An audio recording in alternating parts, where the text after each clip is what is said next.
నమస్తే, welcome to our channel. నేను సౌజన్య. ఎన్నికలకి ఇంకా కొద్ది రోజుల సమయం ఉండటంతో ప్రతి ఒక్కరూ కూడా ఎన్నికల ప్రచారంలో దూసుకుపోతున్నారు. సో అలా చూసుకుంటే చంద్రబాబు నాయుడు గారు రోజుకి 3 నియోజకవర్గాలను కవర్ చేస్తున్నారు. ఎండను సైతం తట్టుకొని దానికంటూ ఎలాంటి జాగ్రత్తలు తీసుకోవాలో అలాంటి జాగ్రత్తలు తీసుకుంటూ ఆయన ప్రచారంలో ముందుకెళ్ళిపోవడం జరుగుతోంది. ఇంకొంతమంది బ్రేక్ తీసుకుంటున్నారు ఎండ సమయంలో. బట్ ఆయన ఈ ప్రచారంలో భాగంగా 3 నియోజకవర్గాలను కవర్ చేస్తూ ఎండ సమయంలో మాత్రం ఒక పర్టికులర్ టోపీని ఆయన ధరించడం జరుగుతుంది. సో అది ఇప్పుడు హాట్ టాపిక్ అయింది.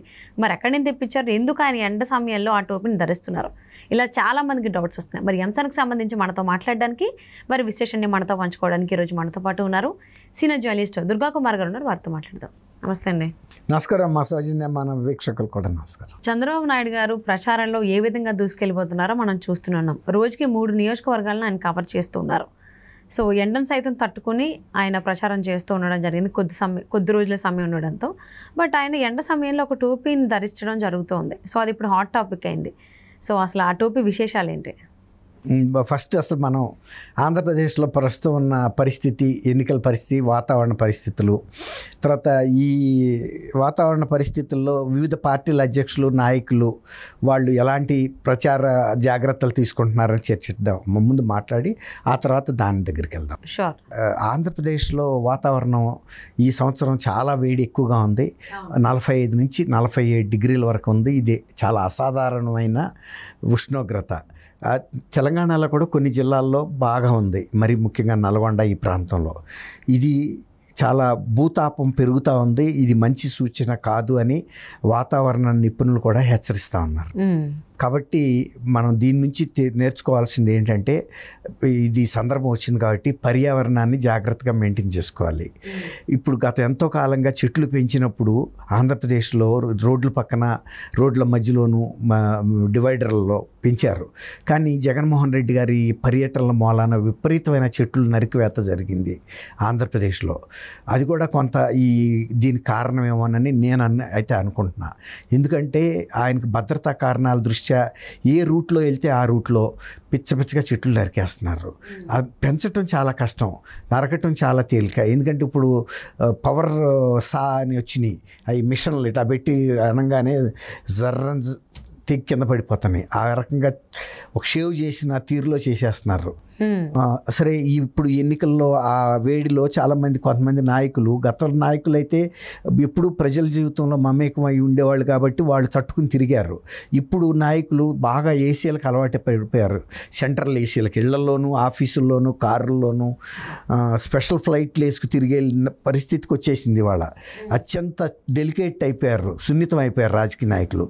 గతంలో ప్రజలు ఎలా ఉండేవాళ్ళు, వీళ్ళు కూడా అట్లాగే ఉండేవాళ్ళు. ఇప్పుడు ప్రజలు సున్నితం అయిపోయారు, నాయకులు మరింత సున్నితం అయిపోయారు. ప్రజలేమి ఏసీల్లో లేరని నేను చెప్పటల్లా, ప్రజలు కూడా బాగా సౌఖ్యాలకు అలవాటు పడ్డారు. ఇప్పుడు ఉన్న రాజకీయ నాయకుల్లో, పార్టీ అధ్యక్షుల్లో పెద్ద వయసు చంద్రబాబు నాయుడు గారిదే.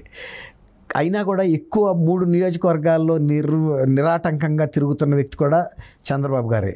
ఎందుకంటే ఆయన ఆరోగ్యం అందరికన్నా బాగుంది, తట్టుకుంటున్నాడు. ఇప్పుడు అదే పవన్ కళ్యాణ్ గారు కూడా ఒక సినిమా నటుడు, హీరోగా చేసిన అది సెటిల్లో చేసినంత ఎండ్యూరెన్స్ ఆయనలో లేదు, ఆ పటుత్వం కనపడతల్లా.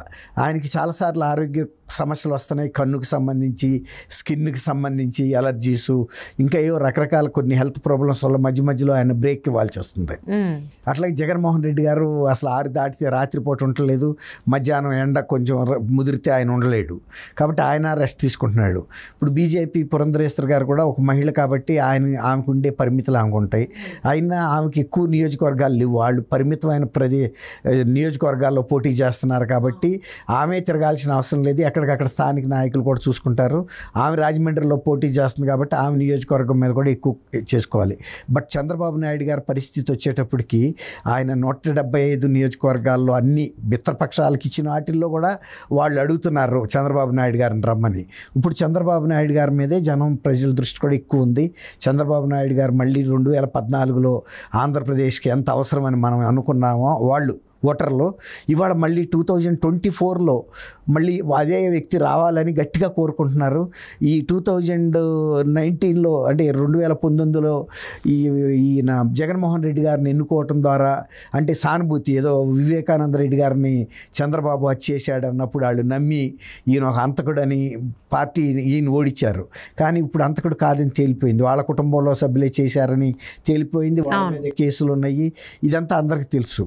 అయితే ఇప్పుడు ప్రజలు కూడా చంద్రబాబు నాయుడు గారిని కోరుకుంటున్నారు. అందరూ చూడాలి, చంద్రబాబు నాయుడు గారు మన నియోజకవర్గంలో రావాలి, 1-2 సార్లు కన్నా వస్తే ప్రజల దృష్టిలో పడితే ప్రజాకర్షణ ఎక్కువ చంద్రబాబు నాయుడు గారికి ఉంది. కాబట్టి ఆయన విపరీతంగా తిరుగుతున్నాడు, ఏం జంకట్లేదు. అసలు ఎట్లాంటి ఎండనైనా ఆయన తట్టుకుంటున్నాడు. ఏ రోజు నాకు ఈ ఎండ ఎక్కువైపోయి నిరసనగా ఒక సంగీత విభావరి కండక్ట్ చేశారు ఒక నూతన వరవడిలో. అది నిరసన అయినా విభావరిగా చెప్పారు.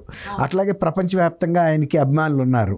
ఆయన ఇంత ఎండల్లో తిరగటం చూసి తట్టుకోలేని ఒక అభిమాని లండన్ నుంచి ప్రత్యేకంగా ఒక క్యాప్ ఆయన కోసం పంపించారంట.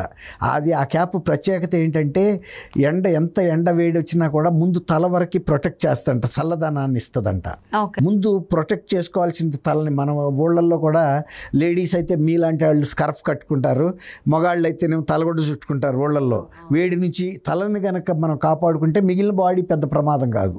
తల తిరిగిపోతుంది, ఆ వేడి మెదడు వేడెక్కిపోయి తర్వాత వడదెబ్బ కొట్టేది కూడా చెవులకు కొడుతుంది.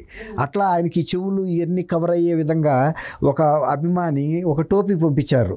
అది ఫర్ టోపీ, అంటే మా ఈకలతో తయారు చేసిన ఊలుతో లాంటి టోపీ. అంటే అది ఒక ప్రత్యేకమైన జంతువు నుంచి తీసిన ఉన్ని లాంటిది అనమాట. అలాంటి చల్లదనం ఇచ్చే టోపీని ఒక అభిమాని పంపిస్తే అది పెట్టుకుని చూసినప్పుడు ఆయనకు ఆ చల్లదనం అనిపించి బాగా మీరు అన్నట్టు బాగా ఎండ ఎట్టాగు పొద్దు నుంచి సాయంత్రం దాకా ఎండ ఉంటానే ఉంది. కాబట్టి ఆయన ఆ టోపీ ధరించి ఈ కొంత స్వాంతన పొందుతూ ఎన్నికల్లో ముందుకు దూసుకెళ్ళిపోతున్నారు అనేది మన వీళ్ళు కార్యకర్తలు, తెలుగుదేశం కార్యకర్తలు కూడా సంతోషిస్తున్నారు. ఈ టోపీ వచ్చిన తర్వాత చంద్రబాబు నాయుడు గారు కొంత ఇదివరకటి అంత కష్టం లేకుండానే కొంతలో కొంత ఉపశమనం అనేది దొరుకుతుంది.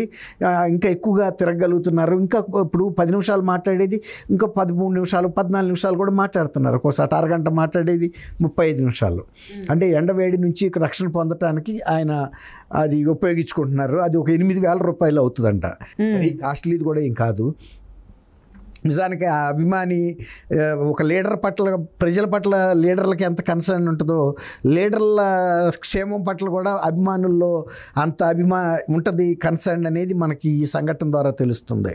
సో ఈ 10 రోజులు చంద్రబాబు గారు ఈ ఎండ వేడి నుంచి ఆ టోపీ రక్షణ కల్పించే ఈ మరింత ముందుకు దూసుకెళ్ళిపోయే అవకాశం ఉంది ఆయనకి. ఎందుకంటే పరిస్థితి కూడా ఇప్పుడు అనుకూలంగా ఉంది. సర్వేలు కూడా ఆయనకు అనుకూలంగా వస్తున్నాయి. ఏ సర్వే చేసినా అదే వస్తుంది.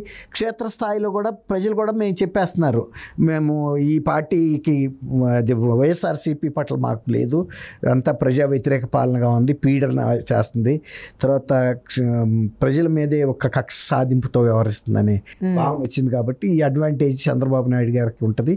ఆయన కూడా కొంత ఈ టోపీతో కొంత స్వాతంత్రంగా ముందుకెళ్ళగలుగుతారు. సో నాయకుల మీద అభిమానాన్ని చాలా రకాలుగా చూపించవచ్చు. అలాగే ఆయన జాగ్రత్త కోసం ఆయన ఆరోగ్యాన్ని గురించి ఆలోచించి ఒక అభిమాని అక్కడి నుంచి అబ్రాడ్ నుంచి పంపించడం జరిగింది ఆ టోపీ. సో ఆ అంశాన్ని మాతో నేనైతే మీలాంటి ఒక సున్నిత మనస్కురాలు లేకపోతే మనస్కుడు అయిన అబ్బాయి పంపించుంటారని అనుకుంటున్నా. కొంతమందికి ఆ బాధ్యత ఉంటుంది ఇతరుల పట్ల, క్షేమం పట్ల, వాళ్ళ రాష్ట్రం గురించి కూడా వాళ్ళకి అది కాబట్టి అభిమానం ఉంటుంది. సో అభిమానం ఈ రకంగా చూపించారనే చెప్పుకోవచ్చు. సో ఎండవేడిని తట్టుకునేలాగా ఆ టోపీ ఉండడం అది ఇంకా కొంచెం హర్షించదగ్గ విషయం అండి. Thank you so much Durga. Thank you అమ్మా సౌజన్య. మన వీక్షకులు కూడా నమస్కారం.